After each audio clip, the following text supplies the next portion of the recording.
नमस्कार. अकस्मात मराठी हॉरर चॅनलमध्ये तुमचं स्वागत आहे. आज पुन्हा एकदा मी तुमच्यासाठी एक अद्भुत, अलौकिक आणि रहस्यमय अशी कथा घेऊन आली आहे. पण कथेला सुरुवात करण्याआधी जर तुम्ही या चॅनलवर नवीन असाल तर चॅनलला सबस्क्राईब नक्की करा आणि सोबतच बेल आयकॉनवर देखील क्लिक करा, जेणेकरून तुम्हाला अशाच नवनवीन थरारक कथांचे नोटिफिकेशन्स मिळत राहतील. आम्ही जिना चढत होतो. नवीनच कन्स्ट्रक्शन होते. अजून कलर पण झाला नव्हता. कन्स्ट्रक्शन गावापासून लांब शांत ठिकाणी होते. वेळ ऐन तिन्ही सांजेची. हळूहळू काळोख पसरत होता. भयान शांतता होती. वारा सुटला होता. ब्रोकर बडबडत होता. ही जागा आम्ही घ्यावी म्हणून खूप पटवत होता. माझा अमानवी शक्तींवर जबरदस्त विश्वास, किंबहुना त्या शक्ती माझ्या आसपास वावरत असतील तर मला नक्कीच जाणीव होते. अशी जाणीव प्रत्येक व्यक्तीला होतेच असे नाही. समोरच भला मोठा पिंपळ पाहून अंगावर सरकन काटा आला. वाऱ्याने पाने सळसळत होती आणि त्या सळसळीतून एक विचित्र आवाज येत होता. त्या आवाजाची मला प्रचंड भीती वाटत होती. इथे काहीतरी आहे. इथून निघून जावे असे वाटत होते. आम्ही जिना चढत होतो. तोही भयावह वाटत होता. असे वाटायचे की समोरून कुणीतरी येईल आणि ते अमानवीय असेल तर. खरंच, मन चिंती ते वैरी न चिंती असे बोलतात ना, ते खरंच आहे. त्या बिल्डिंगमध्ये 3ऱ्या मजल्यावर 13 नंबरचा तो फ्लॅट. दाराशीच कुबट दर्प नाकात शिरला. मी नाकाला रुमाल लावला तर अहो खसकन ओरडले, झाली का तुझी नाटके चालू? त्या ब्रोकरने माझ्याकडे हसत पाहिले. मला जाम राग आला. यांना लोकांच्या समोर बायकोचा अपमान करायचा म्हणजे आनंदच असतो. ब्रोकरने दरवाजा करकर करत उघडला आणि आतमध्ये फ्लॅट एकदम चकचकीत, वेल फर्निश. वाव, किती कपाटे, शेल्फ्स, समोरासमोर मोठ्या खिडक्या. त्या उघडल्या तर घरात मुक्तपणे खेळणारा प्रचंड वारा. किचन तर जाम आवडले. मोठा किचन प्लॅटफॉर्म, 24 तास मुबलक पाणी, खिडकीत बहरलेली रातराणी. मी जाम खुश झाले. बेडरूम पण मस्तच, पण बिल्डिंगमध्ये अजूनही कोणी राहायला आले नव्हते. ब्रोकर सांगत होता, सगळेच फ्लॅट गेले आहेत. थोड्याच दिवसात लोक येणार आहेत. त्यांना पोझिशन दिले आहे. ते कधीही येतील.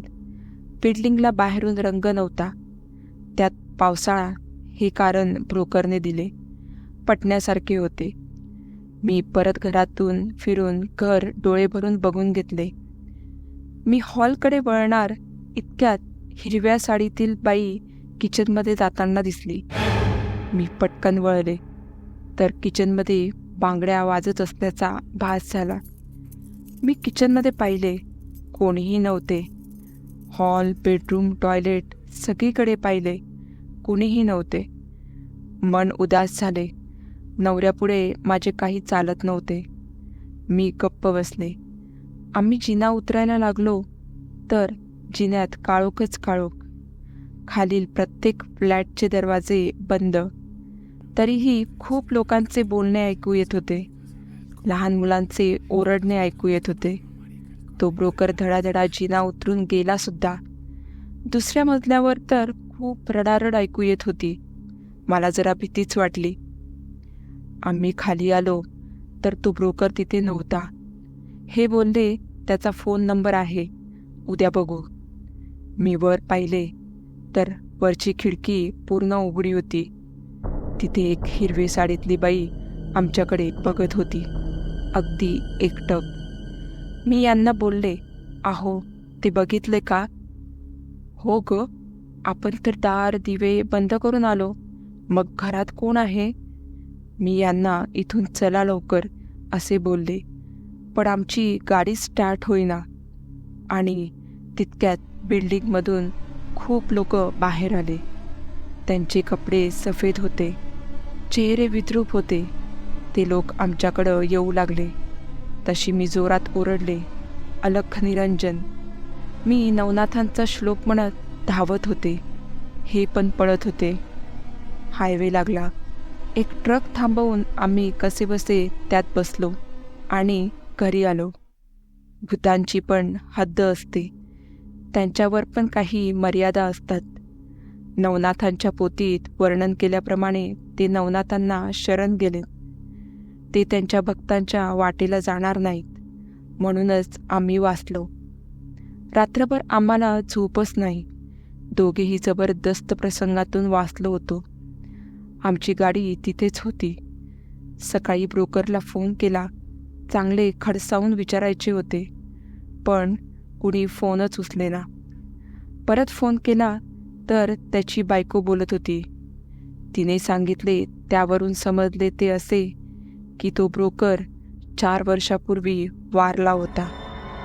माझ्या हातून फोनच गळून पडला. आम्ही गाडी आणायला पुन्हा तिथे गेलो तर शॉकच बसला. तिथे बिल्डिंगच नव्हती, एक स्मशानभूमी होती. तिथे नुकतेच एक प्रेत आले होते. ते जळत होते. आम्ही आमची गाडी स्टार्ट केली. गाडीला काहीही झालेले नव्हते. ती अगदी सहज स्टार्ट झाली. आम्ही घरी आलो, पण अजूनही तो प्रसंग आठवून अंगावर काटा येतो.